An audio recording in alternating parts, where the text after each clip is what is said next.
So after talking about the weirdest and most outlandish Godzilla movie ever made, watching this right afterwards is kind of underwhelming.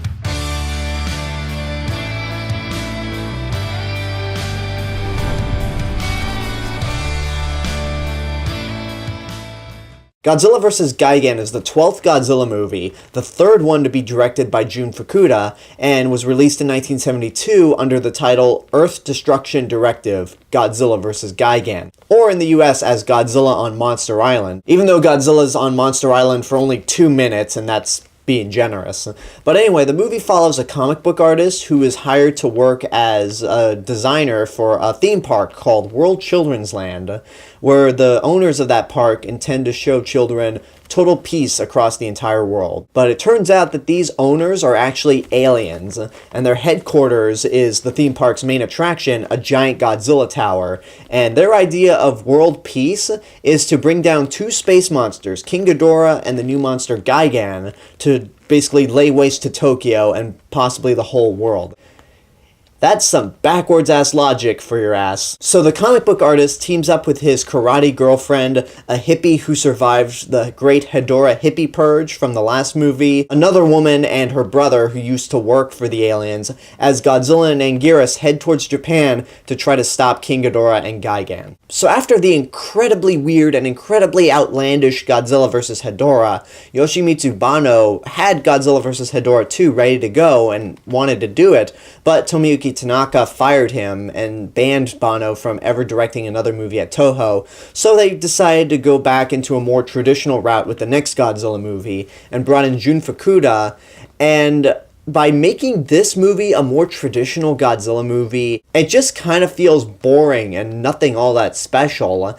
And also, this movie was made at a time when the Japanese film industry was in decline. And at this point, TV was also a lot more popular than films ever were. So the budget on the Godzilla movies were definitely getting slashed. And this movie definitely shows that because there's a lot of stock footage being used throughout this whole movie. The idea of Godzilla vs. Gigan was kind of to bring it back to what the movies were in the 60s, particularly Invasion of the Astro Monster and Destroy All Monsters, where you have aliens trying to take over the world. But if you don't have the resources or the budget to make one of these movies, don't make them. Because as I mentioned before, there's a lot of stock footage being used in this movie to simulate the Godzilla fight scenes. Because when it comes to the monster scenes, it's a tag team battle between Godzilla and Anguirus versus Gigan and King Ghidorah. But sometimes whenever they need to show Godzilla and King Ghidorah fighting, they resort to stock footage from Ghidorah the Three-Headed Monster, Invasion of the Astro Monster, and Destroy All Monsters. And what makes it even more frustrating is that Godzilla vs. Gigan is set at night. Those 3 movies were set during the daytime, so day and night switch drastically, the Godzilla and Ghidorah suits keep changing, and because it uses stock footage from those movies, you'll get accidental stock footage cameos from Mothra and Rodan. And the way they try to cover up the stock footage, or at least to the best of their ability, is put on this orange barf glow filter on it, basically trying to make the daytime scenes look like they take place during night.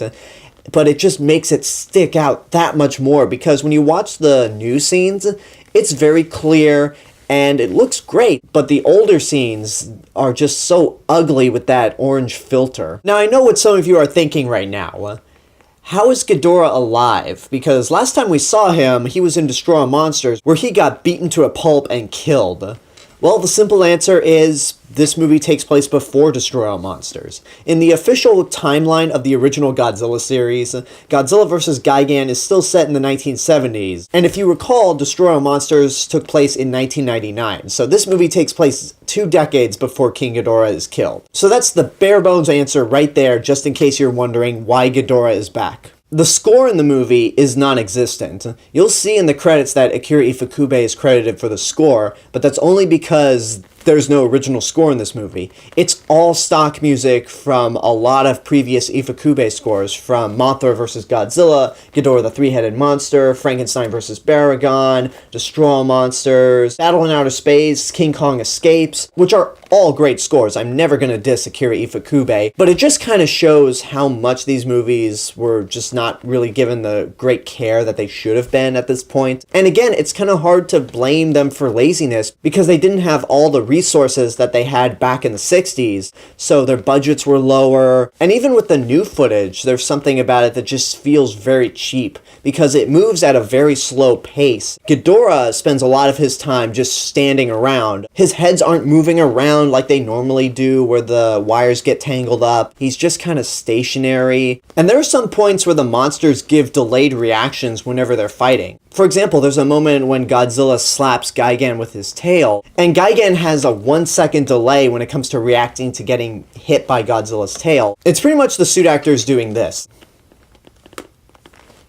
And yeah, that's about it. Now let's talk about Gigan for a second. The one element of this movie that I really do like is Gigan. He's one of the most unique Godzilla monsters out there, and one of my favorites. I know I just talked about Hedorah having a big cult following, but Gigan has always been one of my favorite monsters. There's something about science fiction characters with one eye that just appeal to me.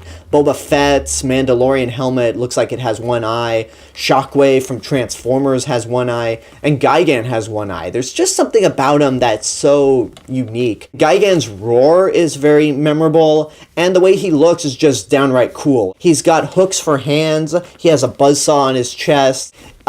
He originally was planned to shoot lasers out of his eye in this movie, but, budget cuts. But in the video games and Godzilla Final Wars, you can definitely see Gigan using his laser eye. So Gigan is one of the elements that really keeps this movie afloat for me and keeps it from being unwatchable, because I'll tell you something right now, the first 37 minutes of this movie, I just found completely boring. It's all set up to the big monster fights near the end, and a lot of the time it's just the main characters figuring out the aliens' plan.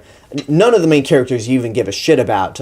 And the aliens in this movie are so goddamn stupid. Pretty much they're cockroaches. They're cockroaches in human skin from the Space Hunter Nebula M, which is such a specific location in terms of a nebula. They dictate all of their actions through a computer, and they let the main characters figure out their plan. There's a point where the comic book artist goes to his boss's building in Tokyo, and he stumbles across a room that he shouldn't have stumbled across, and he meets a kid who's actually the leader of the entire alien race, and he's drawing plans on a piece of paper, and the comic book artist asks, "What are you doing?" And the kid says, "Writing down coordinates for the Space Hunter Nebula M to initiate our plan of global peace." Now, when I say kid, I mean that loosely, because he's about 19 years old, but this scene is like if you went to visit your boss's office, he happened to be out at the moment, but his 10-year-old son was sitting in the office drawing on something, and you go, "Hey kid, what are you doing?" "I'm helping my dad by drawing plans for his bank heist."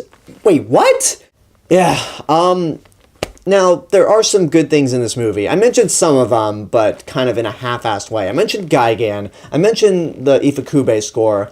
The tag team battle between Godzilla and Geras, Gigan, and King Ghidorah, when it's not resorting to stock footage, is very enjoyable to watch. And this is one of the bloodiest Godzilla movies out there. It might be the bloodiest of them. Because back when Eiji Tsuburaya was special effects director, he wanted no blood in his movies. He wanted the movies to appeal to as wide of an audience as possible. Now with Teruyoshi Nakano at the helm, there's blood everywhere, and it might also have to do with the fact that Jun Fukuda's at the helm. So it might be a combination of those two, but whatever the case, Godzilla and Anguirus bleed like there's no tomorrow. One bizarre thing that I need to mention before I wrap up the video is the sequences where Godzilla and Anguirus talk to each other. Yeah, you heard that right. For some reason, Godzilla and Anguirus talk to each other, and in the dubs, the monsters are actually speaking to each other in English, but in the Japanese version, there's speech bubbles, and I don't know whose decision it was to have these two talk. I